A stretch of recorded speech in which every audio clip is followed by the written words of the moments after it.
Dear people, I would like to give you a small introduction before we start our Wisdom Keepers gatherings, which we created recently to create a new space where we as humans can reconnect with each other and to have a connection with people who have more insights and wisdoms about how our real life, our universe works as a better understanding as we as humans are in this field of consciousness and field of awareness.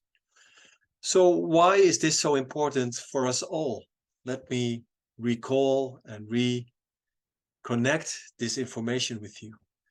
Because tonight we're gonna meet and have a beautiful interview with Jude Currivan.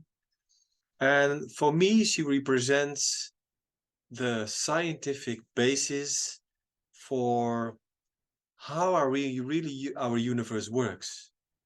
And you can imagine that with our normal mind, with our normal, I always say ego brain, we have this perspective like everything is separate. Like I'm separate from the neighbor, I'm separate from my friend, I'm separate from the tree, I'm separate from nature. And of course, this is in many ways very functional for us as humans to work our daily lives. But since we've suffered from the COVID situation and the COVID crisis, we saw how much polarity and crisis and chaos came from this separation, this sense of separation. And Jude Currivan, in one of her books, she describes that scientifically on quantum physical level, our universe is all interconnected, meaningful, purposeful. And it's a hologram. It's a hologram of meaningful information. And this information means that everything we see, everything we do, everything we connect with is interconnected, but also stored this information. This information is stored in this field of interconnection. And why is this so important? I really sense that the indigenous people from this planet, I think 1,000 years ago, we're already interconnected with the whole universe, with the stars, with the planets, with the nature. And they knew how to tune to this information from nature. And it gave a sense of interconnection, of a tribe, of working together. Really feel that everything is interrelated. And if you're going to see that, we're going to feel that our way we lived since I would say, the Industrial Revolution, where we had a selfish mind, thinking first about ourselves, creating more and more for ourselves, gaining more money, gaining more products, etc. We lost our connection with nature. And that's we, as creators of this Wisdom Keepers gathering, together I do this with Melanie and with Mayo, you're gonna experience them during the gatherings on a deeper level. I think this is the source of our deepest crisis, our climate crisis, economic crisis, the wars, the poverty, the hunger, the infectious disease, etc., etc. So the base of all these crises are our selfish way of how we look at the world and our individuality. And as I say this, speaking to you, you really sense that if we really reconnect with nature, with people around us, from a sense of, okay, what I see in you is me, and vice versa. What's above is below. And really, let's try to tune to this field of interconnection. And how can we, from our daily life, reconnect on this level? What can we do? Can we do practices? What do we do with communication? What do we do with our sense of love for each other, for the whole universe, the beauty in it? how can we really connect to this essential part of who we are? So I invite you tonight to join us with Jude Currivan. And on the 8th of December, we have a new Wisdom Keepers gathering. So monthly, hopefully we're going to see each other. And we invite you, when you come and you have really a connection with this, you want to spread this unitive narrative, as we call it. Bring someone else in which you like to share the knowledge, the science, but also the indigenous ways how to reconnect as humans. Bring someone else. And so we grow as a tribe, and we can spread this unitive narrative for the best of us, for the better of the world, for the better of the universe. So hopefully to see you all tonight and for the rest of the coming year, when we organize these Wisdom Keepers gatherings. And I send love from this space. See you all tonight.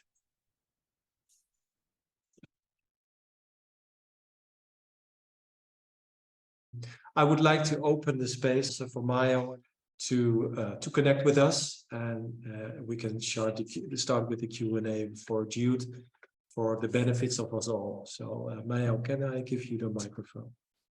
Indeed. Can you hear me, everyone? Great. Boss, I think it was that exact bridge where we met a year ago, huh? Just hanging there in the whimsical dance of unity. Somehow we fell in love, and here we are with all of these lovely people also dancing through this mediated form in which we connect. So can you imagine what we can do together if we really just extract the idea that we're here together in this magical moment, today, right now, hearing this, feeling this, and being this sentiment that we are unity. It is so special to have you, Jude, to serenade us with all such wisdom and to allow us to feel within us that we are more capable, that we are more beings, that we are more expandable, that we can limit ourselves to become in our minds. So thank you so much, everyone, for being here, for taking the time, and for sharing your intention to grow in this awareness. And together we all can grow into this guidance, as you said best. So thank you so much. Thank you for introducing yourself, Mayo. Maybe because you got thousands of questions when I spoke with you about the work of Jude, and maybe you just opened the questions to Jude, and then we have to start off like giving more, like dancing with the knowledge and with the wisdom we have. So a beautiful invitation for dancing. Indeed, tonight. indeed. Thank you so much. Jude, I personally want to, again, thank you for being alive and for sharing your wisdom with us. And my particular interest is in the practices of how do we take this knowledge, this understanding into the beingness, into the connectedness, and per se, in my scope of the field in communication, I want to understand from your point of view, what is the narrative that we can all take on our daily practices with those around us, the people that we love, the people that we work with, the people that we interact with? What are some key components in gaining a different narrative, one that is not in this dichotomy of turbulence or emerging, but rather beingness? Is there something that calls your attention? Very much so, Mayo, and it's lovely to meet you as well. Well, first of all, this is an emergent understanding of wholeness, where there is no separation, there is merely differentiation. So in that sense, we are co-creators, microcosmic co-creators of a universe where universal intelligence, meaning, purpose, information literally informs all that we call reality. So the way our universe works is that information, that consciousness is expressed both as energy, matter, and space-time. So just for a moment, focusing on energy matter, the way that energy matter is, which is quantized, is that it is vibrational and it is in little packets, which is what quantum means, which are rather like notes of music. So the way that energy matter embeds and processes and flows information, meaningful information, means that we are vibrational beings. We radiate, we receive, we give out, whether we know it or not. Our sort of levels of vibrationally vibrationally awareness, which is why a dear friend of mine, Lynn McTaggart, can talk about the intention experiment. Because when we come together, and when we come together, it's more than the arithmetic sum of coming together, it's exponential. So depending on our vibrationary awareness, which is really, you know, love as one spectrum and fear or separation or perceived separation at the other, when we can come together in love, our vibrational awareness is then able to be radiated out at its greatest level of effectiveness and a greatest level of resonance. And when we come together, we are greater than the sum of our parts with that.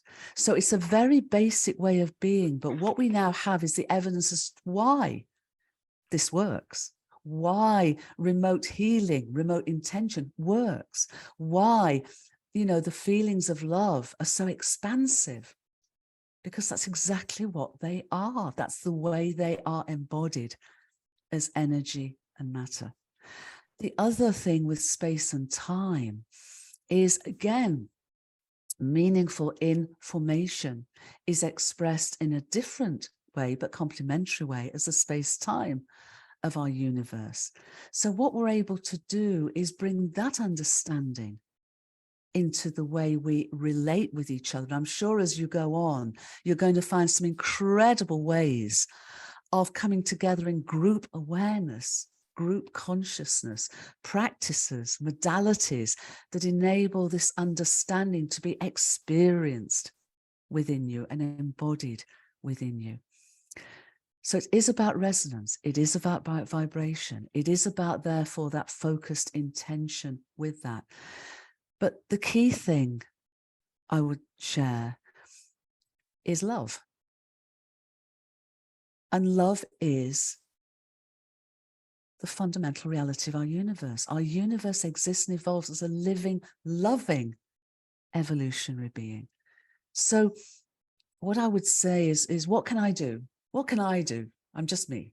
And we talk at Whole Worldview about acting local, feeling global, thinking cosmic. But actually, it's about living what is known as the golden rule in so many different spiritual and wisdom teachings, which is as simple as it can be, but no simpler, which is to treat others as you would wish to be treated, because there is no other. There is no other. It's a different aspect of our collective Gaian, human, Gaian, and universal consciousness. So the rule says treat others as you wish to be treated. It's founded actually on this deeper awareness that there is no other. So when you do treat others with kindness, with love, you're actually treating yourself with kindness and love. And to do that, it's very, very simple, but it's not easy, because we are in a world of appearance of separation, which is illusory. But when we start to understand that it is illusory and we're all cells in the universal body, then actually bringing the golden rule into our lives each and every moment of each and every day is both the simplest and, in my experience, the most fundamental thing we can do to change the world. It's taken a universe that began in its most basic simplicity and has ever since evolved to ever greater levels of complexity, diversity. And it's done so as a universe that isn't just interconnected and interdependent, but fundamentally, ultimately unified, that exists and evolves as a unified entity. And even more so, it's revealing that the appearance of our universe arises from these deeper levels of cosmic conscious causation. In other words, mind and consciousness aren't something we have. They are literally what we and the whole universe are and has been from its very first moment. As Sir James Jeans, who was a very eminent Edwardian scientist, once said, our universe is more like a great thought than a great thing in the mind of an infinite and eternal cosmos. And that's the evidence we're discovering now.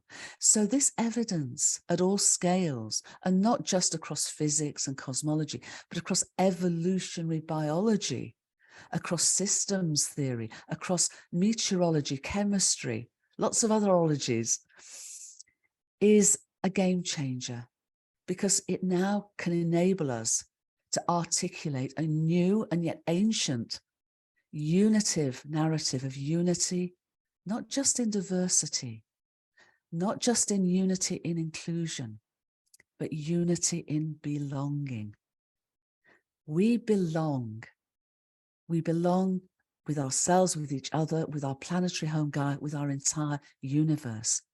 Our universe is so incredibly created in relational ways, in dynamic relational patterned ways, intelligently from the very get-go, that is a universe that doesn't just exist and evolve as a unified and conscious, a living entity, but exists to evolve.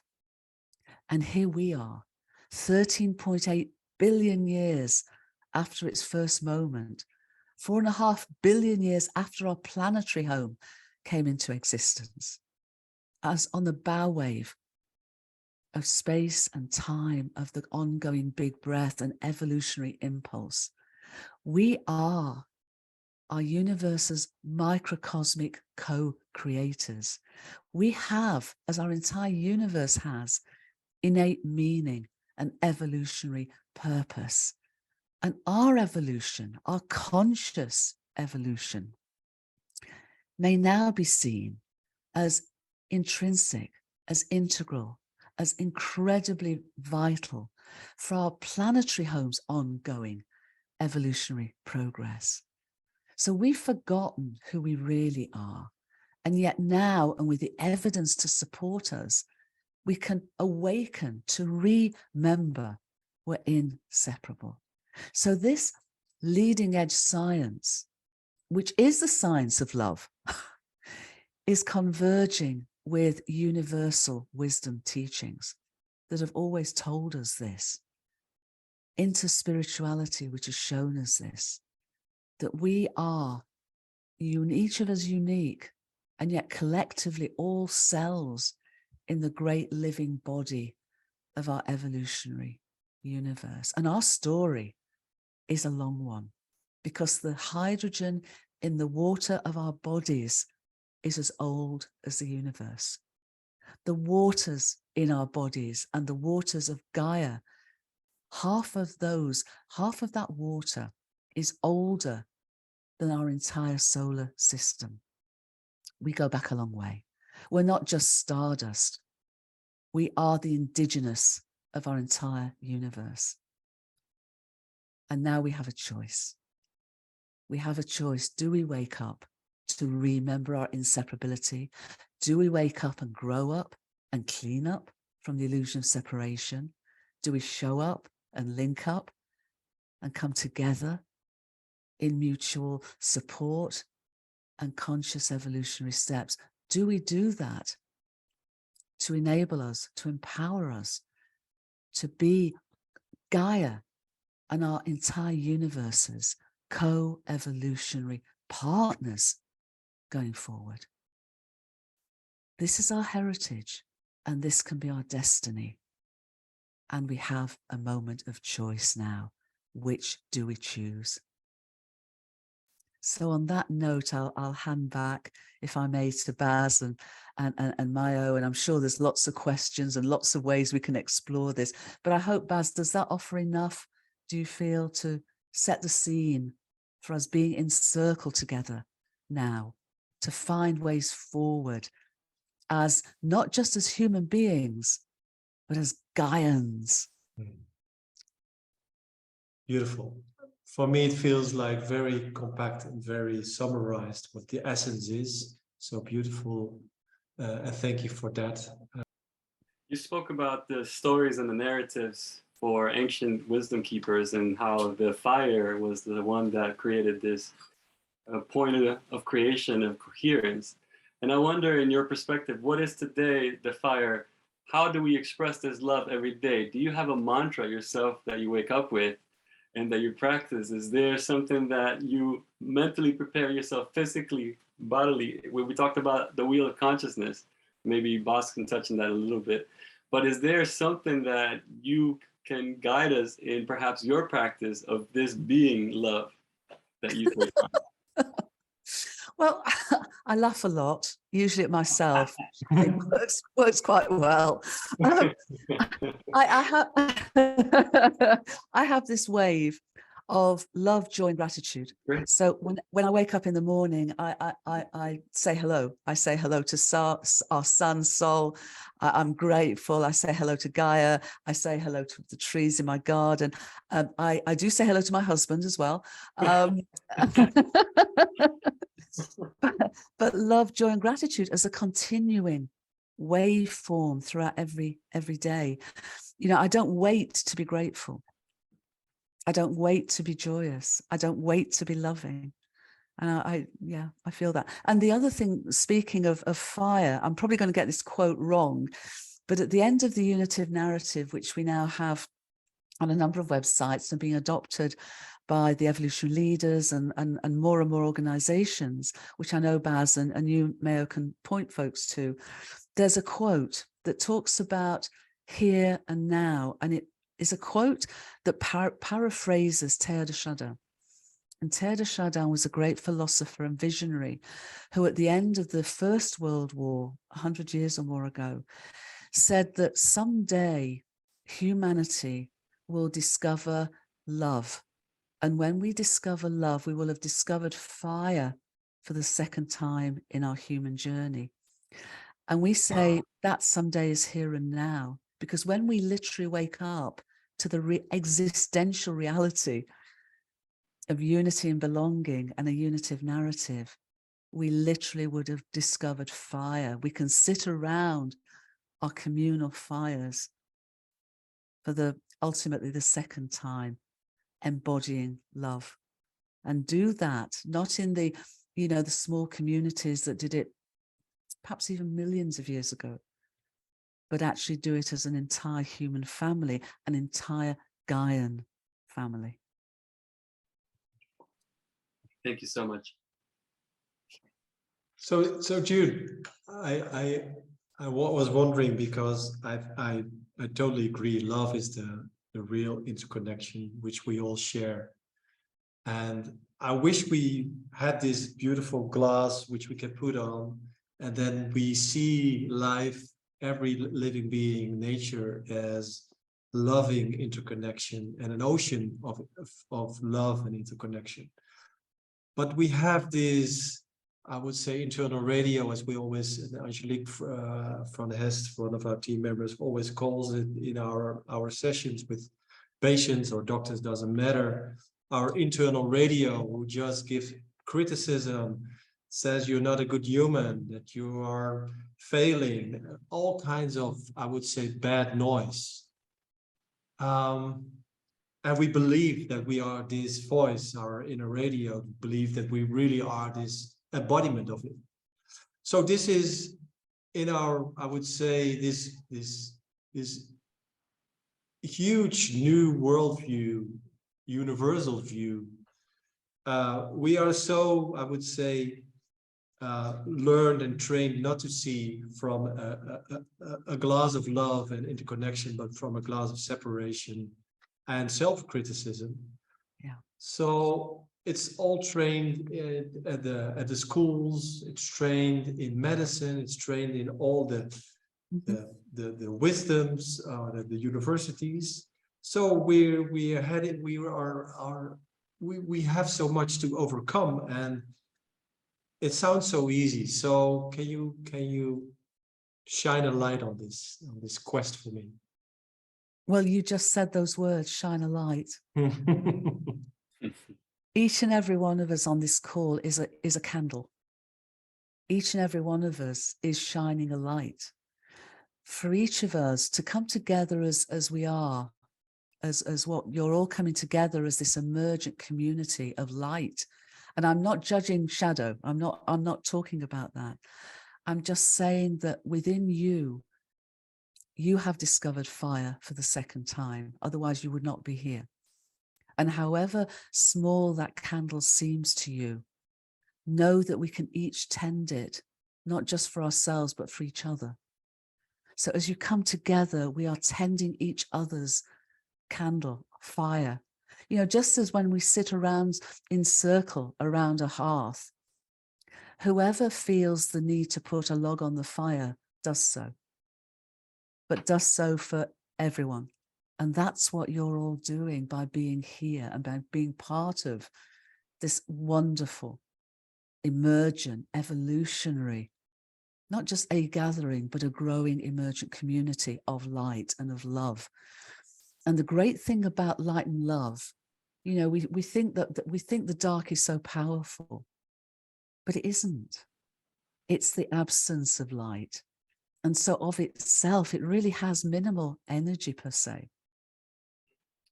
The light has the energy, and it's not about separating it, because it's welcoming the entirety into a lived experience of wholeness. But don't be fearful of what appears to be the dark.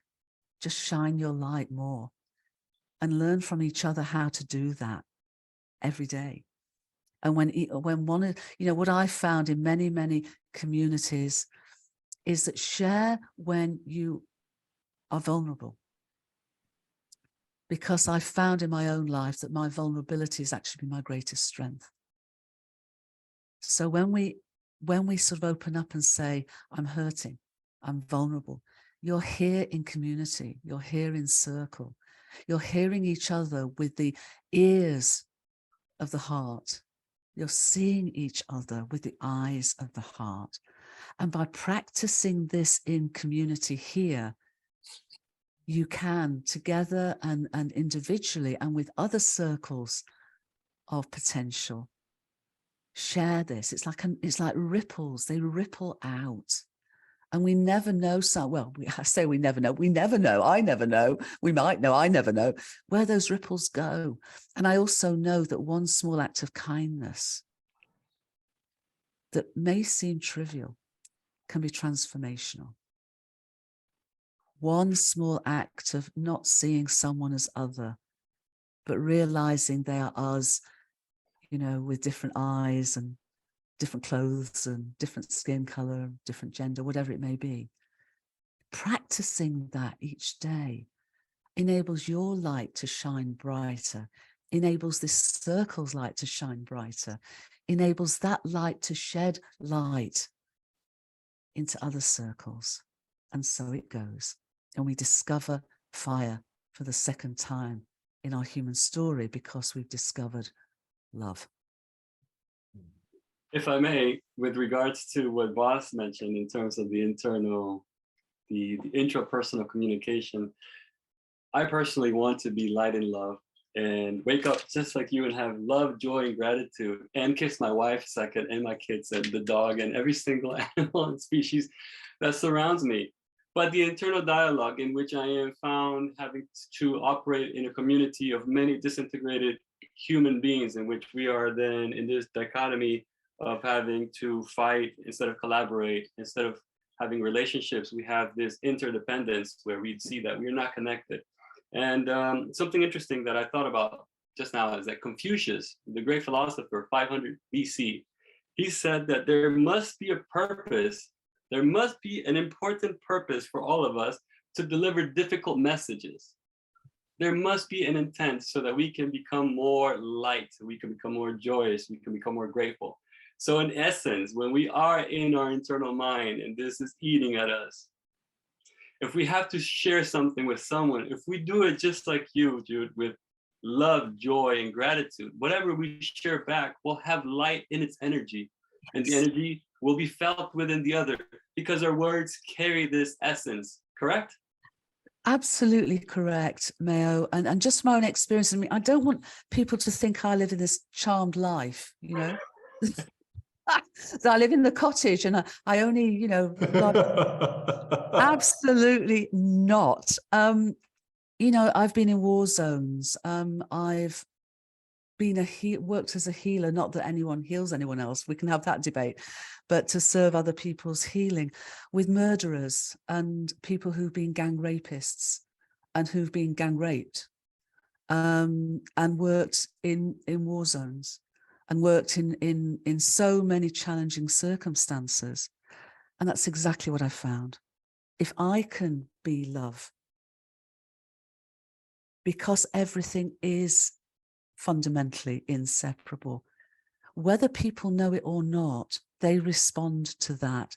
Now, I'll give one story just as an example. It's a tiny little example. I was in Jerusalem on one occasion, and I was on Temple Mount, and it was Ramadan. And so everybody who, you know, the guards there are Muslim. So for Ramadan in that heat, it's incredibly difficult. And everybody, you know, regardless of the fact it's a very difficult circumstance anyway, gets incredibly grumpy. And there's a lot to be grumpy about. And I was there and I was watching a guard, a very large man, and he was really, really angry. I don't know why he was angry. He probably had very good reason to be angry, but he was really berating this small woman. And I just felt such compassion for both of them, actually. It wasn't I was judging him and you know, not her. There was no judgment. This is the point. If we bring judgment in, bye-bye. But I just felt such compassion for their circumstances. So I walked up to him and he saw me coming and he looked a bit bemused and then he looked a bit scared. What was this Western woman coming up doing? And of course, in Ramadan, it's not appropriate to, you know, to touch someone. And that all went by the by. I just, you know, felt human. I felt his sister. I felt his mother. I felt, and her mother and her sister. And I just walked up to him and I put my hand on his heart. And he just began to sob. He just began to sob. And I could feel the anger just draining out of him. And, you know, I thanked him for even allowing me to do that, because he would have had to go and, you know, have a ritual cleansing afterwards. But it just completely diffused the situation. And then about 2 hours later, he and some of the other guards approached me because I was still there. And I thought, uh-oh, I'm in trouble here.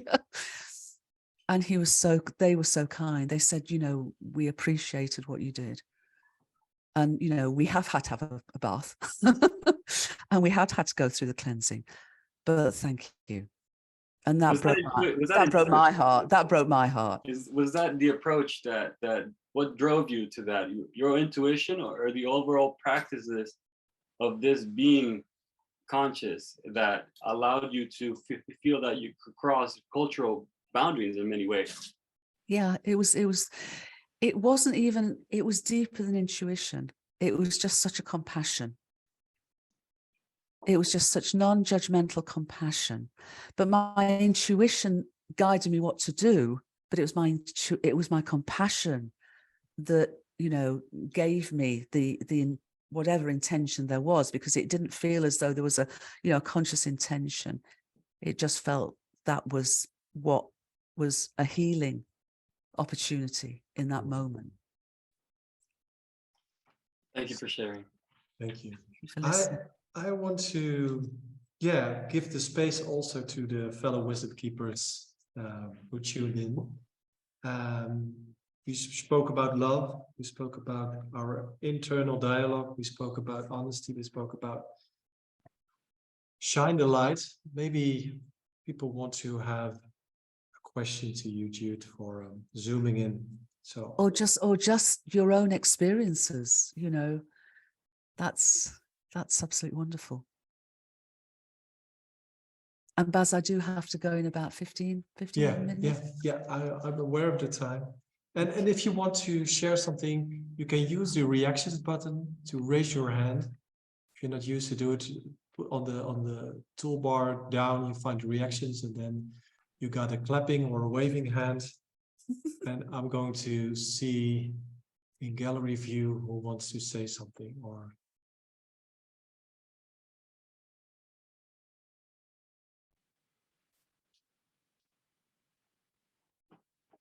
We just wait until the light gets on the other side of the tunnel, Jude.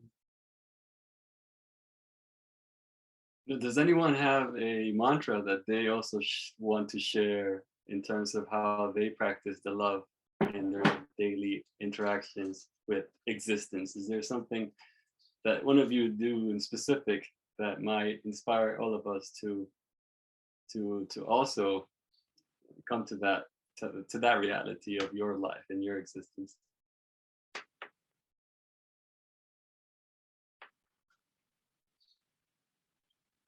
You could open up your microphone if you want to share something.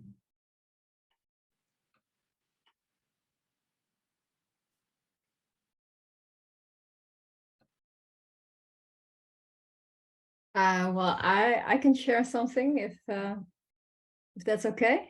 Hi, Jante. Hi, boss. Congratulations. Thank you, dear. Please. Yeah, maybe you all know her, but I think she's amazing. Kristen Neff from Self Compassion, and I love to do her mantra actually every day when I wave at my kids when they go to school, and then I surround them with energy and I say to them, may we all be safe, may we all be at peace, may we all be healthy, and may we all live with ease and well-being. And then you can say it for the whole planet as well and all living creatures on it. So I love to do that every day. And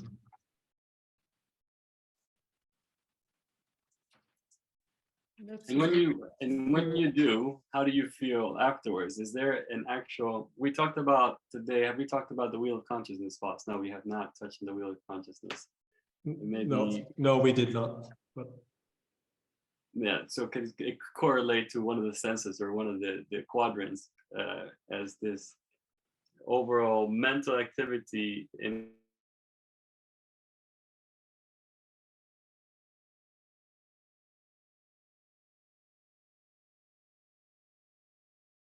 And then the internet connection was bad.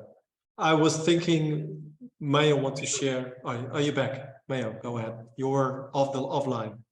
I do live in the middle of the forest, so I apologize for my internet connection. But yeah, very interesting in the overall essence of giving this light.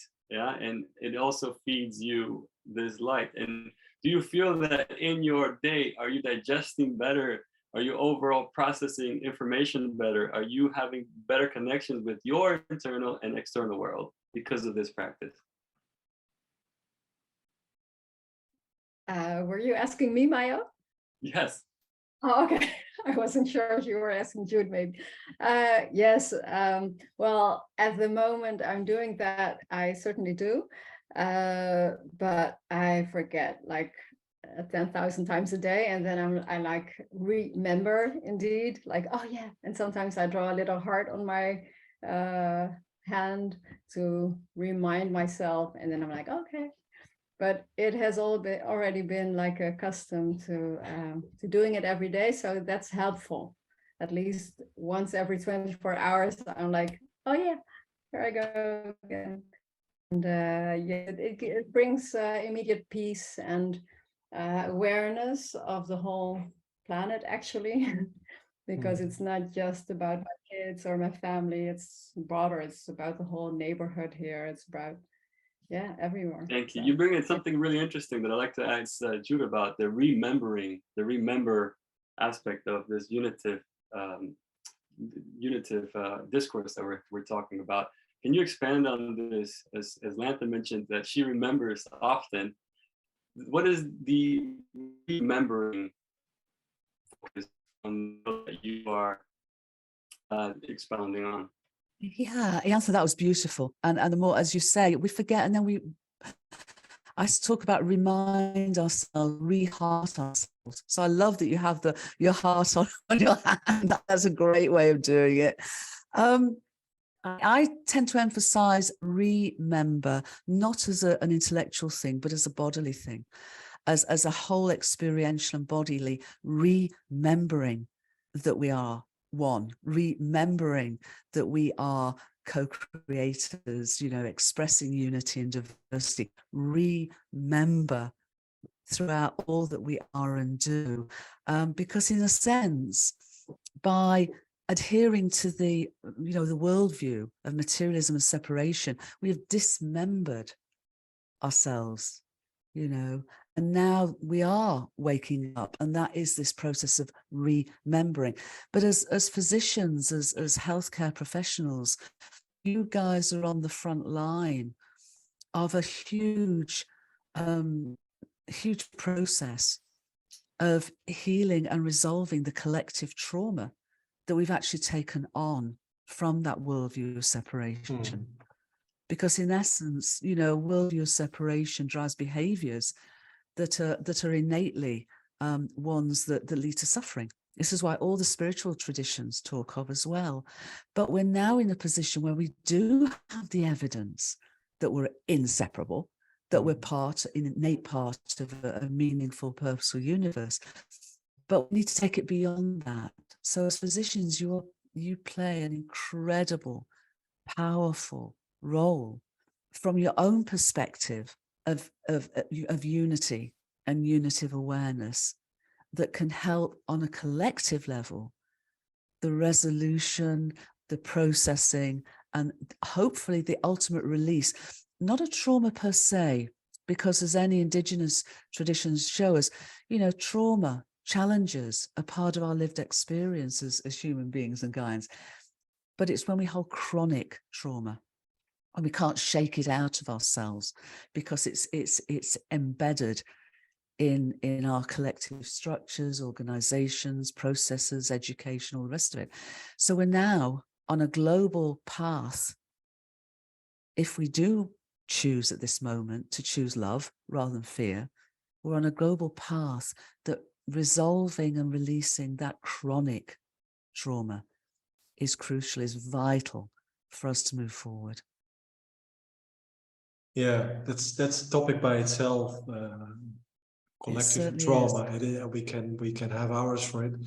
We heard the heart many times. You in contact with the Muslim, as we seeing each other on the screens, we touched our hearts. So our heart is a essential portal, as you mentioned before, and also in your travelings you encountered these in your field work, I would say.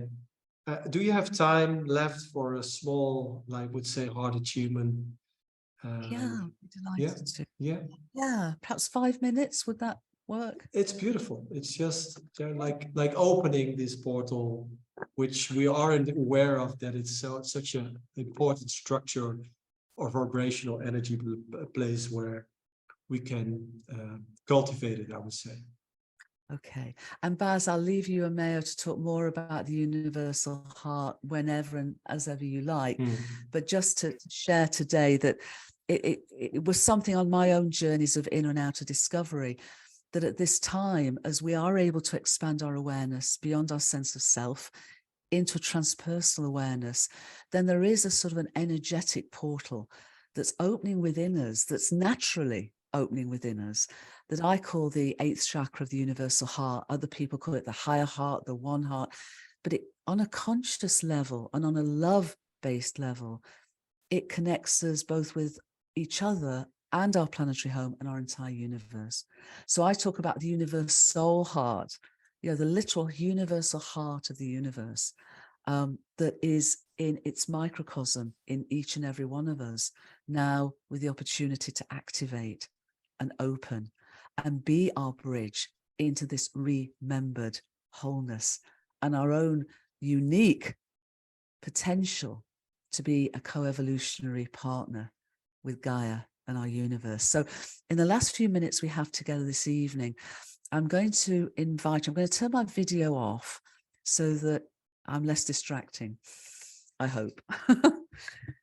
But I invite us now to relax, to close or rest our eyes And gently then rest on our breathing to enter a space and a sense of at-one-ment with our planetary home Gaia and the universal heart within us and the universal heart of the cosmos, with the presence and possibility and evolutionary potential of these transformational times here and now.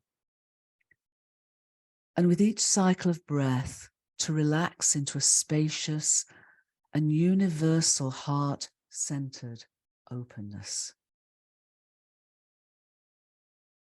And now gently allow your awareness to extend beneath your feet, and then like the taproot of a great tree, to extend downwards into Gaia's welcoming embrace.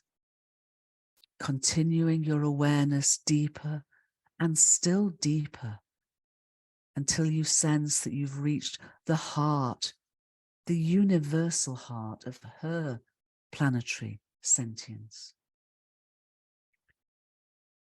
And rest here as you feel her love and nurture within and around you.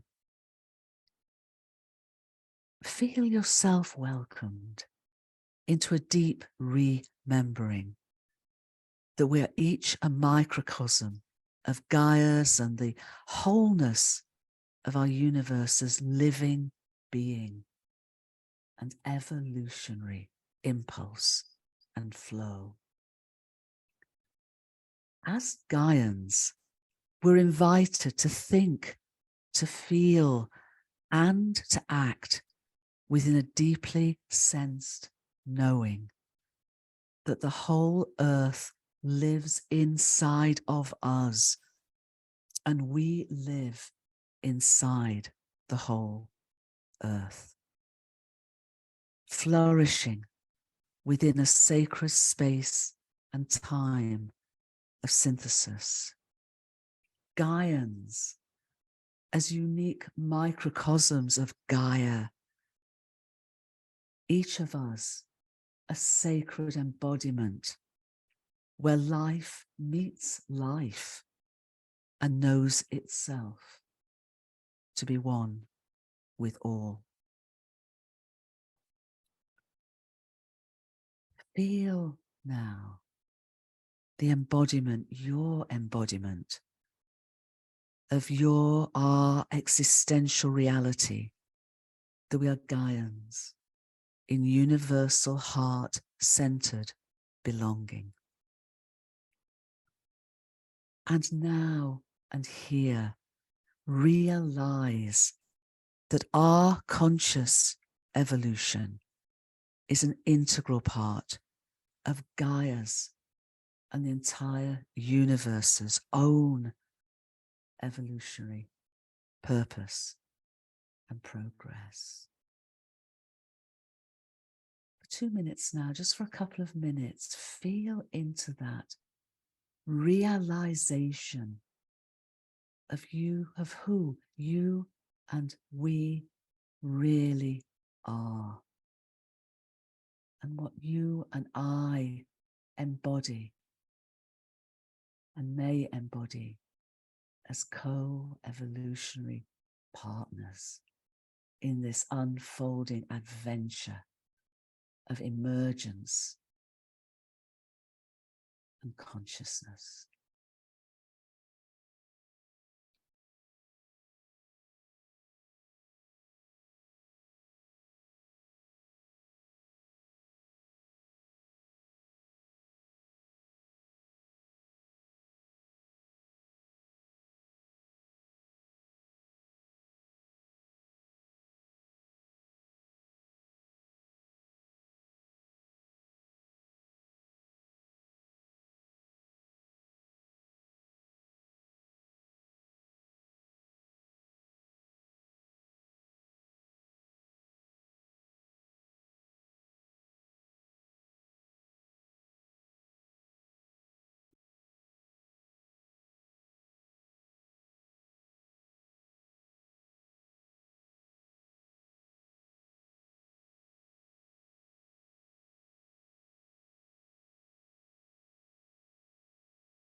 Thank you, everyone. Namaste.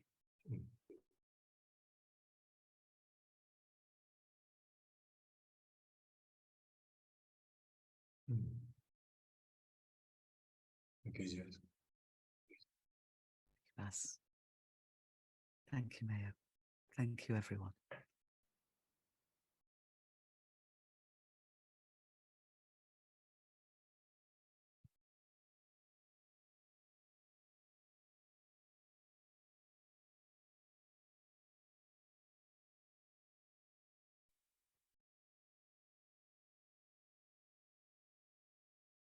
Thank you for your contribution, Jude. And we have contact soon. Have a beautiful evening. Thank you. Thank you, everyone. Happy birthday again, Baz. Mayo, happy birthday for tomorrow for you, or the day after for you. Thank you And so much. much love to everyone. And I hope to see you all again very soon. Bye for now.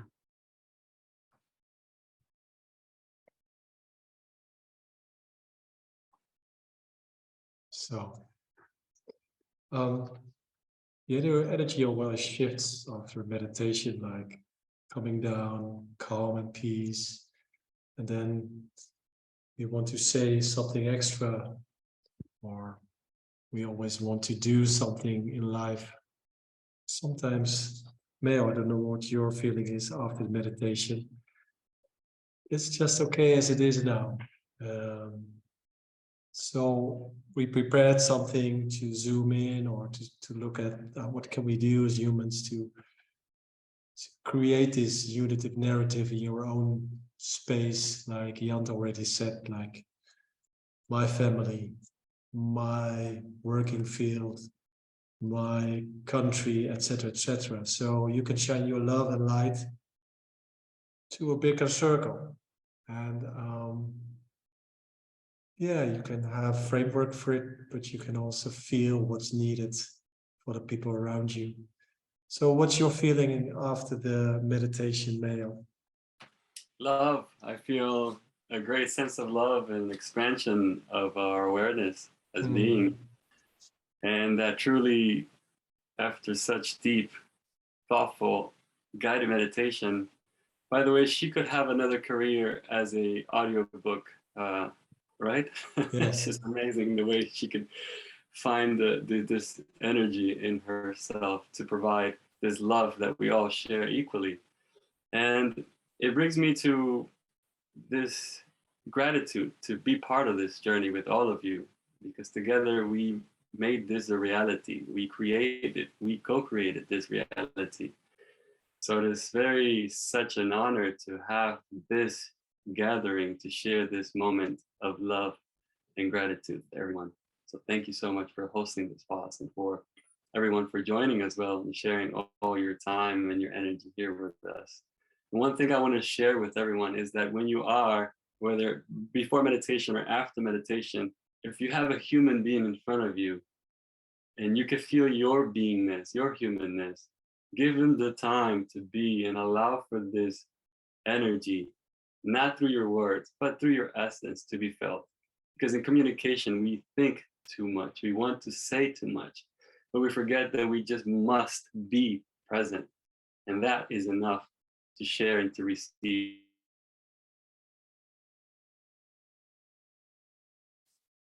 Then the forest came in. I really sent you, Mayo, so you don't have to interact your words. I just feel you. This is synchronicity. It's not about the words. It's about the essence of feeling, and opening up with the heart. Like it's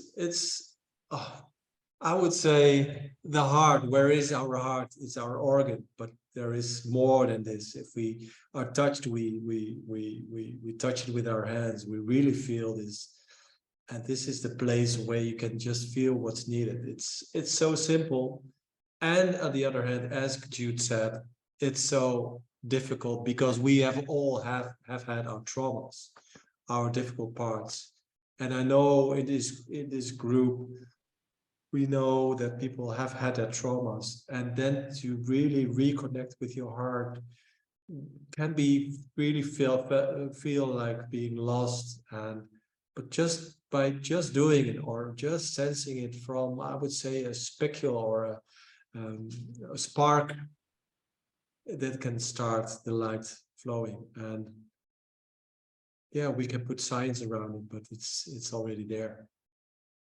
Exactly. And we're not going to zoom into like the framework, because now for me it feels so beautifully that this meditation already opens our hearts. And it's hopefully what we're going to do tomorrow is hug our dogs, send love to our partners, but also send love to your neighbors or your colleague, which is an irritating guy who really hit you on your self-criticism. And then opening your heart and feel his real essence. That's where the real work needs to be done. And that's a beautiful work to start with tomorrow. Indeed. We have a few minutes left, or 5 to 10 minutes left. So I really want to hold the space and also opening for people who want to resonate from their feeling or from the meditation or from their heart sensed felt. Before we go back to our fellow Wisdom Keepers Mayo, I would like to say that we plan on the 8th of December a new Wisdom Keepers gathering. Hopefully 50 people becomes 100, and then after 12 sessions, exponentially we grow together as this beautiful light grows with us. And on the 8th of December, we have a new Wisdom Keeper, which is a surprise for everyone. So we will inform you by our channels. And I want to say as well, we organize, because now we are by Zoom, and I really feel you, but it's better to really feel you physically in the vibration, in the moment, alive. So in September from 21 to 23, we have this Wisdom Keepers Festival we're going to organize in Portugal, as you can imagine, because Mayo and I live there both, and Melanie as well, and our dogs as well, and our friends as well. But that, you know, we are starting something to vibrate it and bring the light further. That's something I want to mention. And I really want to see the Wisdom Keepers, which are still attending, again, a full gallery play, to see if someone wants to share something or share something about the meditation, or just his or her resonates feelings of his heart.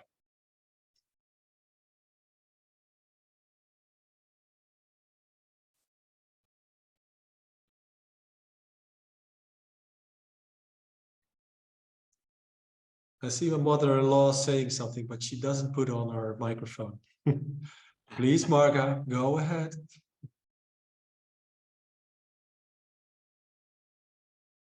I want to say something, because I see family, I see colleagues from my transpersonal psychology and psychedelic therapy traineeship, which is a beautiful crowd, working hard from the heart to work with consciousness on a deeper level, and to open the field for people who have had trauma on a deeper sense, and to release deeper trauma, the unexperienced experience. So I'm so happy a few of my tribe members from my new training are here as well. Simona, Sawyer, Edwards. So thank you for attending as well, and bringing this field of love and consciousness further on several aspects. So many thanks for that.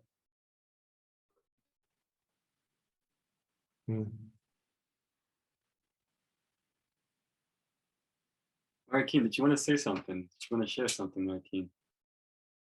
Me? Yes. Yeah. I don't have no words for it, but I just want to say I feel light shining, and that's wonderful. So I want to thank you for doing this and to give this to us. Thank you, Marijke. Thank you. And what you're expressing because you are the expression. Yeah.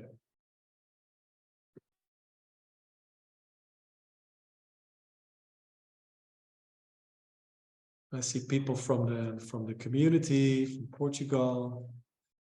I see beautiful old friend, new friends, family. Feel free to share something from the heart. There is nothing to be hidden for.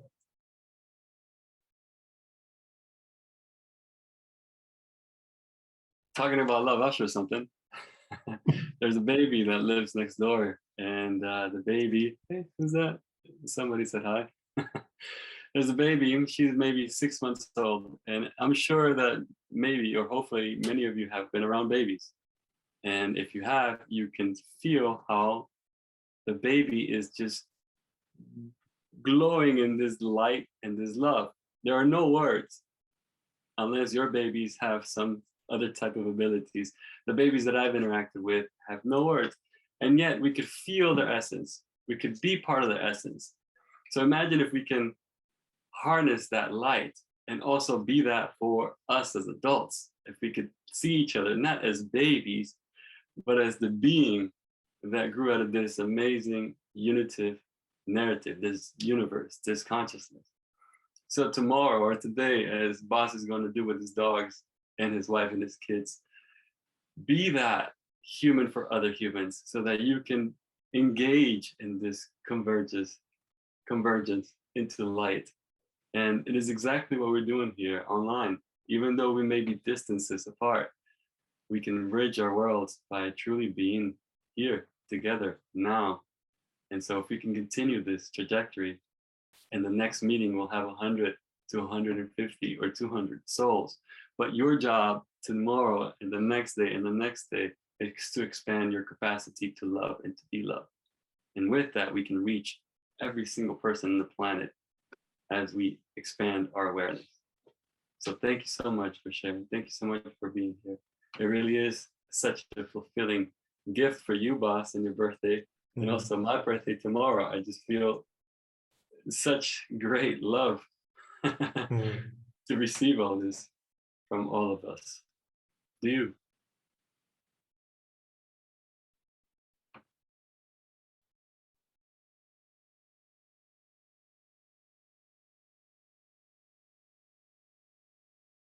After these words, silence are appropriate, and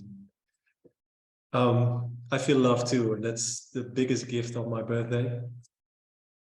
And I want to thank you all for giving this this present, what we call love now. Consciousness is maybe abstract. Love is so direct, and so we all understand this. And I remember when we were in the COVID times, and there was a global meditation from love organized. And I sat there at 4:30 in the night, and I knew people in Mexico, people all over the world were meditating on love. And the day after, I heard that the ozone layer on the North Pole was opened, and there was a big gap in the North Pole. Could you imagine what power love can do if you just in your real life is going to spread this love all over the place? So what's going to happen? I'm really curious to our next session to explore the experiences as well. We're going to take time for it. So how was spreading your love, and what were the miracles you saw? And then we have a new wisdom keeper to see if there is something else than love which we can spread as these sentient beings as we are. Beautiful people, I said love to you because I love you. And thank you for attending.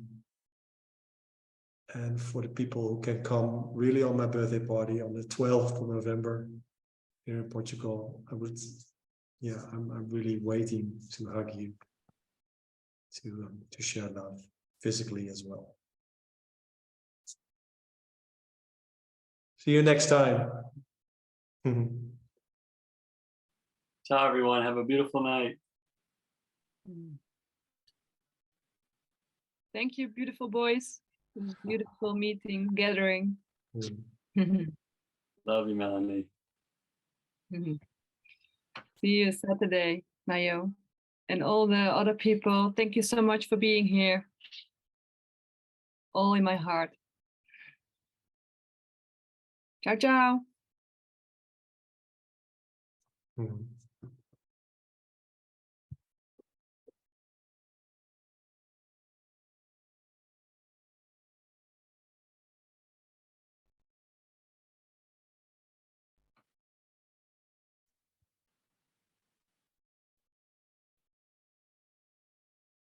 This is a fun game.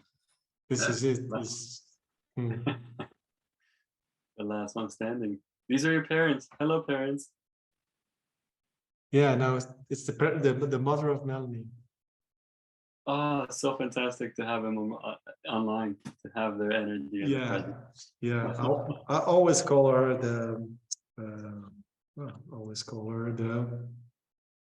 She's a wizard keeper as well, but I always say the oracle. She's the oracle. Yeah, indeed. Boss, thank you so much for taking this initiative and for creating the space for all of us to be present. It is something that we all believe in you. We all believe in this trajectory, and we're all part of it now. And it is so special to share this experience and to really support it as well with the greatest intent and love for the process of sharing. So thank you so much for doing this and for taking the initiative. I can't wait to hug you in person. Thank you so much. Your words are so heartwarming. It's if you say words are not the energy, in your case, they are the energy. Will really bring something up here from this space. So thank you for trusting the process. And, tomorrow I'm gonna call you to say my love on your birthday. And I thank you all. Anita still here. Ank or Dank to Ank and Ingeborg. And to my lovely wife, I would say, Melanie. Bye-bye. Ciao. Ciao, ciao. Ciao, ciao.